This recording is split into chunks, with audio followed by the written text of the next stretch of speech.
bien, alors le prochain thème, c'est comment s'articule l'État dans cette histoire des choses. Alors, l'État, j'en ai parlé tout à l'heure, il se fonde, enfin, bon, je suis assez d'accord avec Engels sur ce qu'il explique, c'est que l'État, il va commencer à apparaître et se développer à partir du moment où il va y avoir des biens et de la propriété privée à défendre, donc au moment où les familles vont prendre le pas sur les groupements supérieurs que sont les castes ou les clans. Donc, pour pouvoir défendre la propriété privée et la transmission de cette propriété privée, va se mettre en place un État. Et forcément, cet État va régulièrement, j'en ai déjà parlé, rentrer en conflit avec l'Église par rapport à ses propres, par rapport au contrôle que l'Église. Mais en même temps, il est à la fois, il va prendre un certain nombre de mesures, notamment après le Concile de Trente et après le camouflet que le roi de France a subi de la part des Jésuites. Ça va mettre en place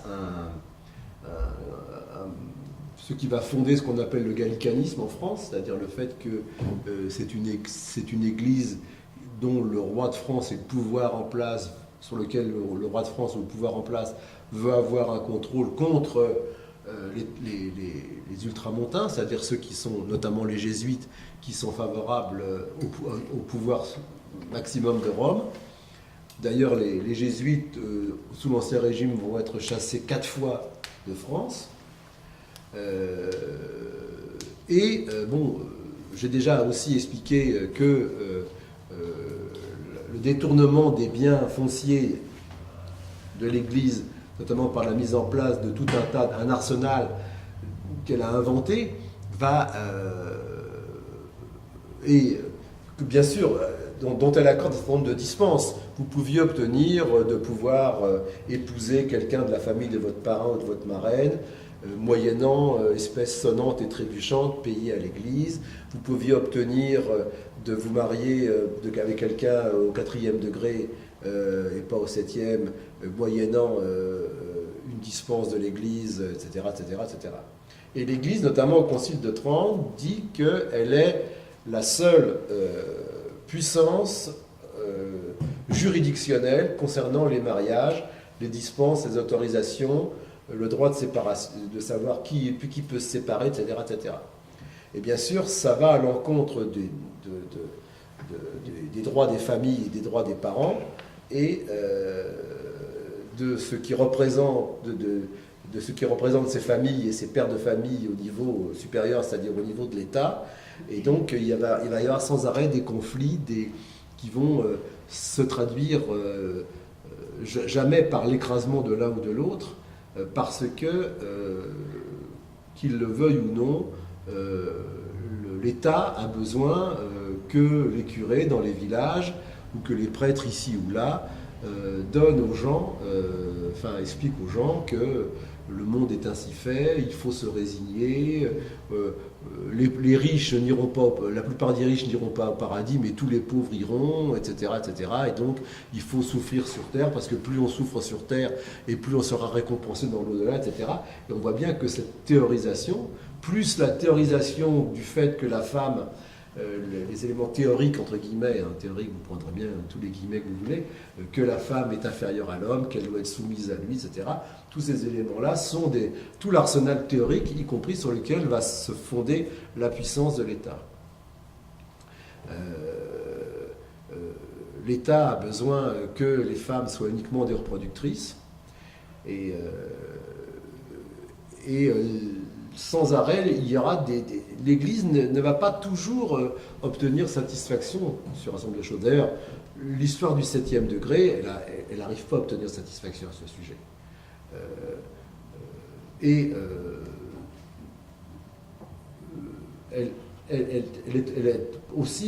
Elle se bat pour que les femmes, je ne parle pas des femmes, encore une fois, de la paysannerie, qui composaient 80% de la société, elle se bat pour que les femmes allaitent elles-mêmes.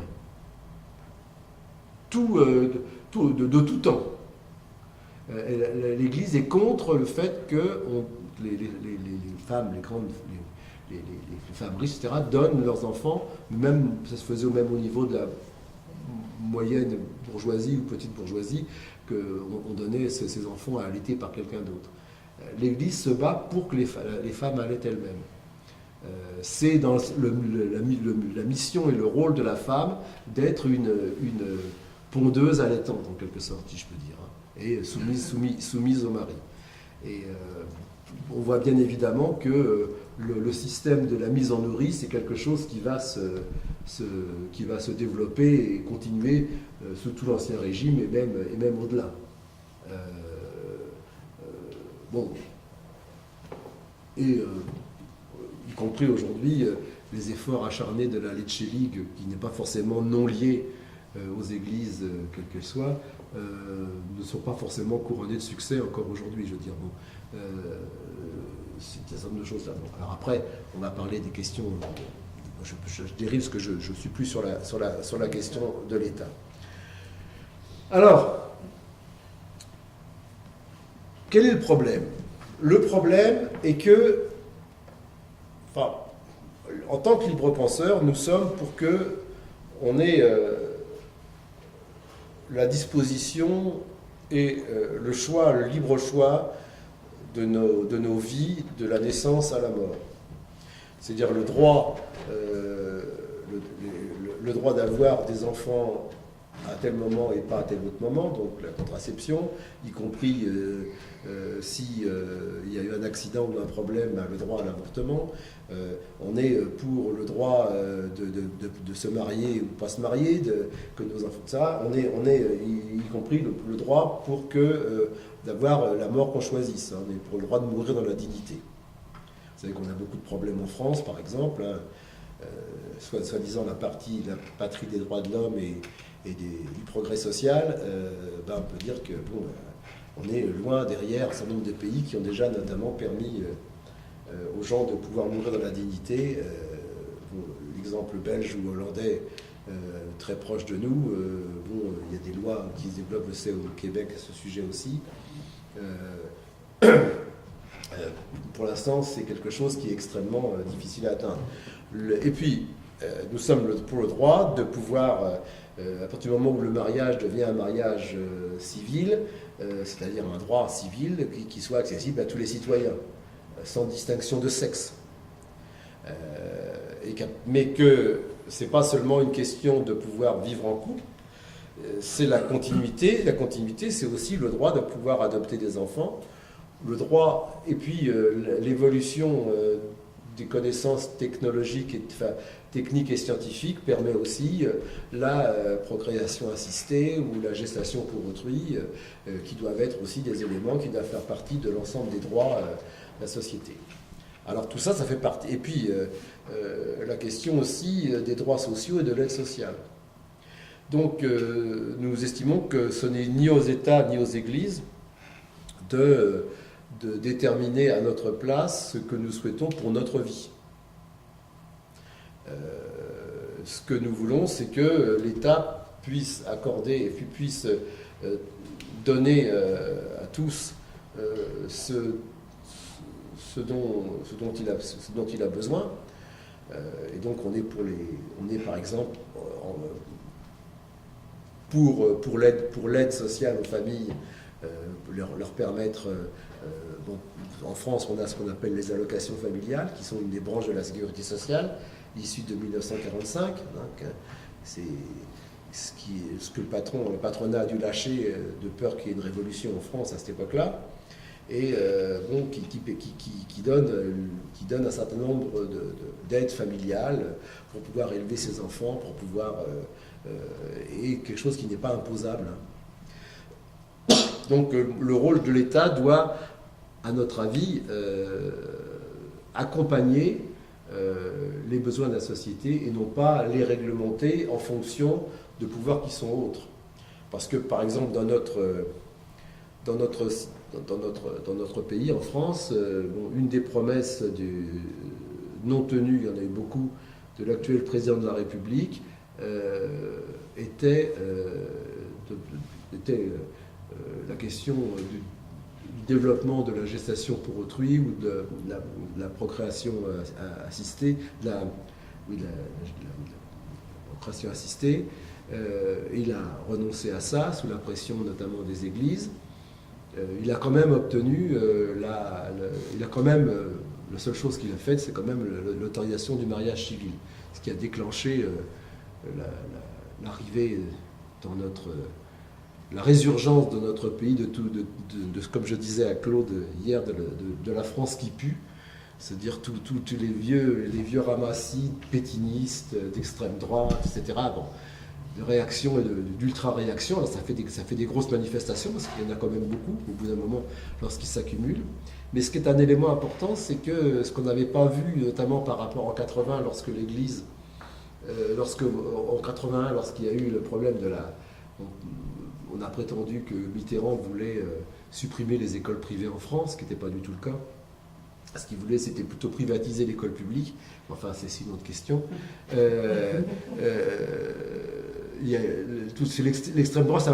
L'extrême droite a pris de court les églises, dans des manifestations, etc. Donc l'Église n'a pas du tout voulu faire ça.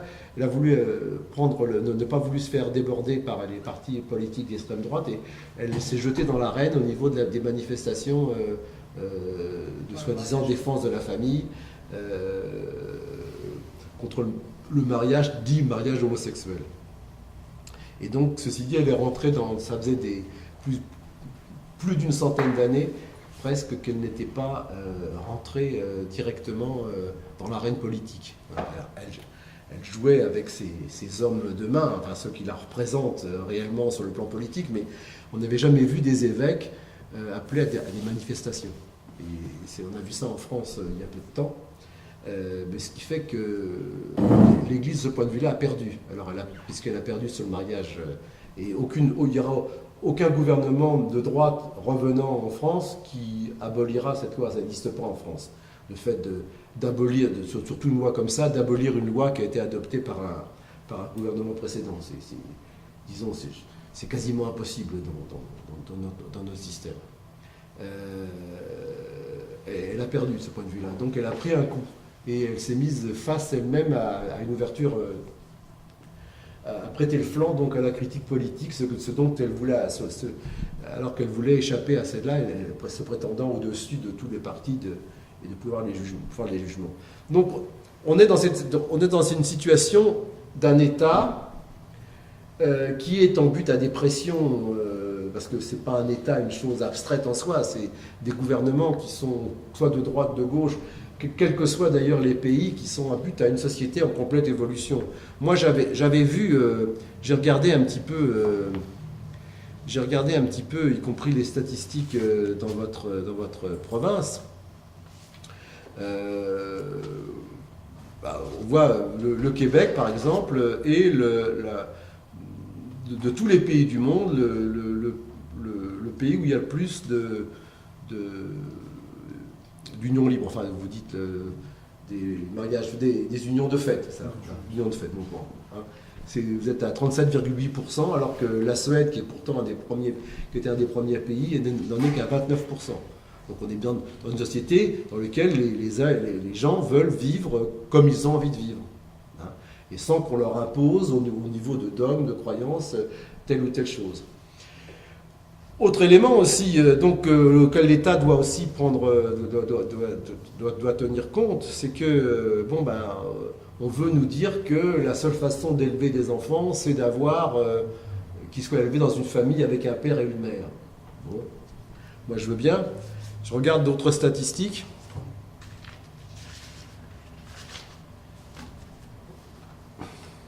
En France, par jour,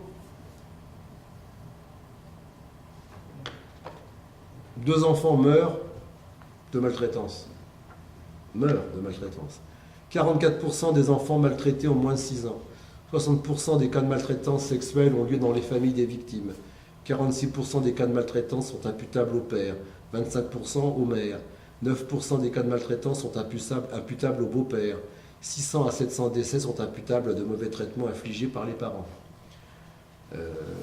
dans votre province, il y a quelque part aussi une recrudescence d'un certain nombre, un développement, alors pas en général, je ne voudrais pas rentrer dans les détails parce que je ne suis pas vraiment spécialiste de la question familiale au Québec, mais d'après ce que j'ai pu lire, il y a dans les dernières statistiques du Québec,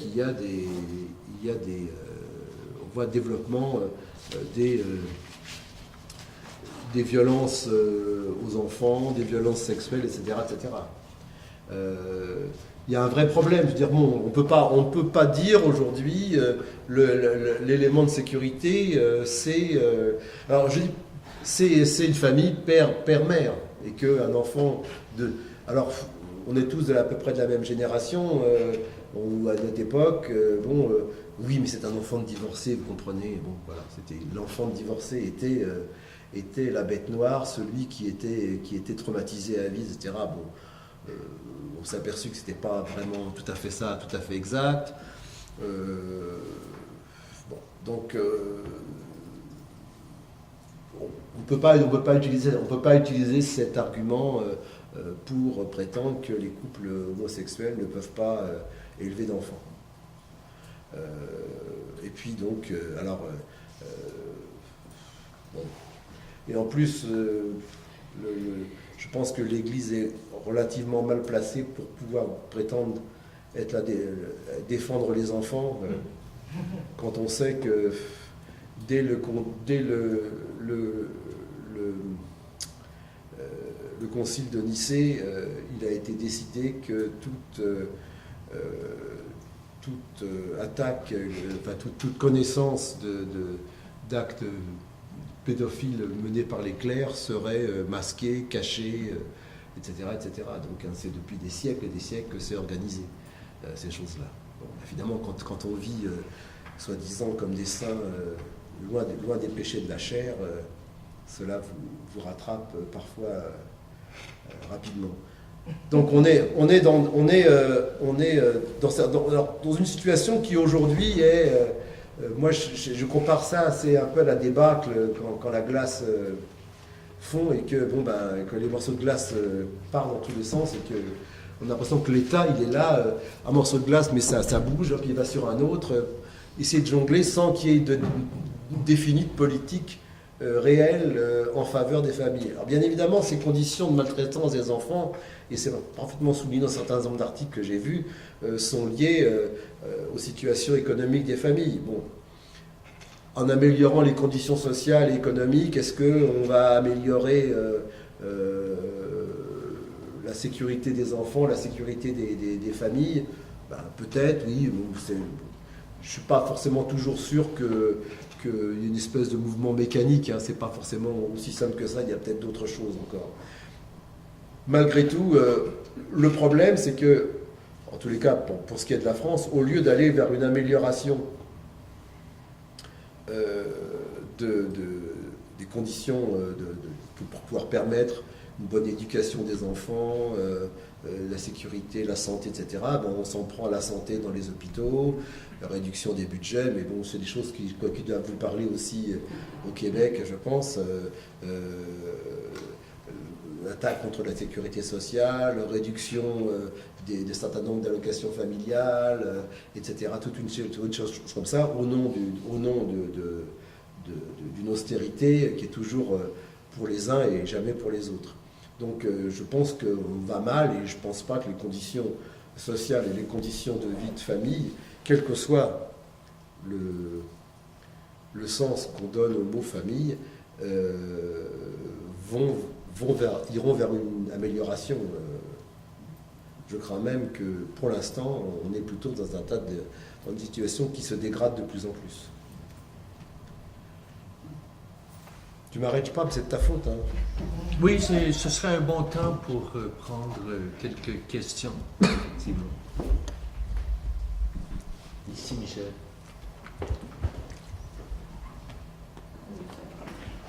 Vous me permettrez de revenir sur le deuxième volet.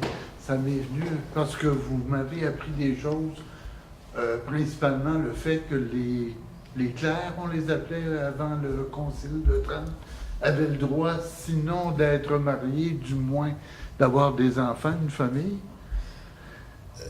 Non, mais bon, si au Concile de Trente, on dit que les clercs n'ont pas le droit de se marier, c'est bien que Donc, ça continue à se faire. Bah, c'était plus ou moins toléré. D'accord. Mais est-ce qu'on peut, parce que finalement, les grandes religions monothéistes ont pas mal tous le même programme, est-ce qu'un peu comme l'islam, à un certain moment, le catholicisme a toléré la bigamie?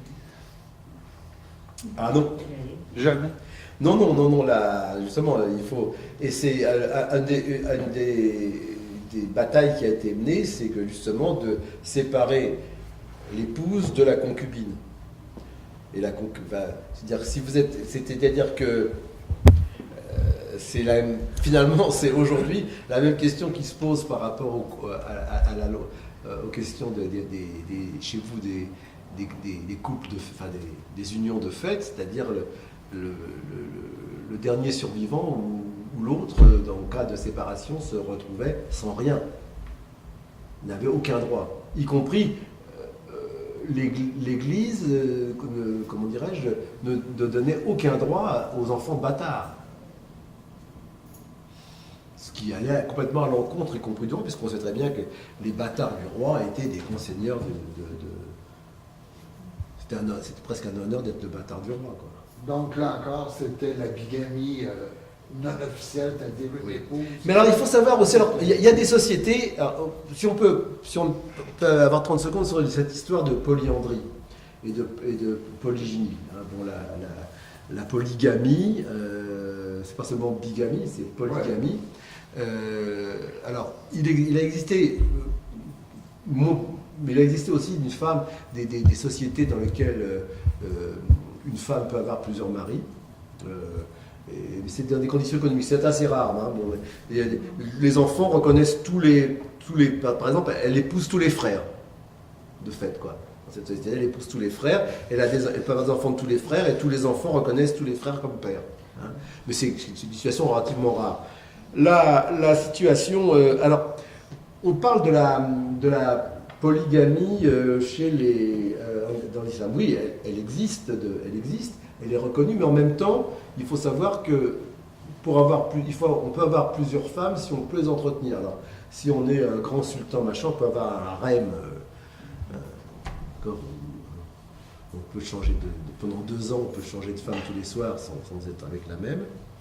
Mais mais le musulman moyen, il n'a pas les moyens d'entretenir plusieurs femmes. Et dans la réalité, la plupart des musulmans sont monogames, hein, par ailleurs. Donc, alors c'est différentes de sociétés. Hein, bon, c'est vrai, mais c'est vrai que la polygénie, c'est-à-dire le fait d'avoir plusieurs femmes, est bien plus fréquent que la polyandrie, en effet. Vous avez mentionné plusieurs fois l'Ancien Régime. Oui, excusez-moi, je suis un truc de franco-français, excusez-moi. Oui, c'est la société d'avant la Révolution française. Ah. Voilà, excusez-moi, pardon. Excusez-moi, oui, j'oublie que je ne suis pas en France. Excusez, désolé. Oui, moi je voudrais poser une question sur ça c'est pour il y a l'Église catholique, mais la réforme ça date quand même d'un moment, et puis c'était quand même une rupture sur ce plan-là. Oui, notamment, tu as raison de soulever la question, parce que notamment dans les propositions que Luther affiche là, il met sur le placard là, il y a justement la condamnation du fait que l'Église monnayait les indulgences d'une part, mais en même temps elle monnayait tout, c'est-à-dire le fait que notamment par rapport à la question du mariage, elle monnayait tout. Et effectivement, Luther indique que pour lui, le mariage et le célibat, il n'y en a pas un qui est supérieur à l'autre. Ça, c'est un des éléments du protestantisme aussi important. Alors que l'Église dit que le célibat, c'est l'élément suprême de l'homme et que le mariage, c'est le pis-aller, Luther, lui, il est contre ces éléments-là. Mais par rapport au mariage et par rapport à la situation de la femme, il n'est pas forcément en opposition complète avec l'Église. Là-dedans, il y a un grand club, puisque Proudhon, comme l'anarchiste Proudhon, il pensait que la femme devait se contenter de s'occuper de ses fourneaux. Enfin,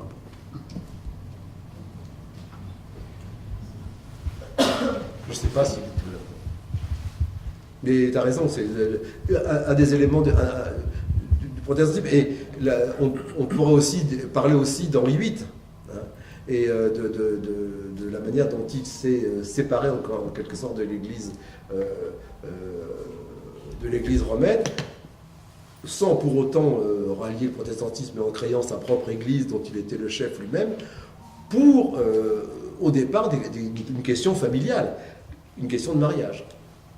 D'ailleurs, il y a des anecdotes. Comme il voulait épouser finalement une cousine germaine de son ex-femme, c'est-à-dire épouser la sœur de sa femme, ce qui est, ça fait partie de ce qu'on appelle le lévirat, ce qui était aussi condamné par l'Église, bien que ça se trouve dans l'Ancien Testament. Le fait que la veuve ou le veuf peut épouser la sœur ou le frère de l'ancien conjoint. Il fait il va interroger tous les grands savants, il est tellement embêté, est-ce que je peux l'épouser ou pas, il va interroger tous les grands savants de l'Europe en matière de théologie, quelles que soient les religions, les catholiques, les protestants, les juifs. Et alors, bien sûr, le problème des juifs, c'est que le lévirat existe. Alors bon, il y a un grand pile-poule qui se tient entre les théologiens juifs, et qui finalement explique que oui, c'est vrai qu'on peut épouser le frère de son mari, ou on peut épouser la sœur de sa femme qui est morte, mais c'est uniquement valable pour les juifs.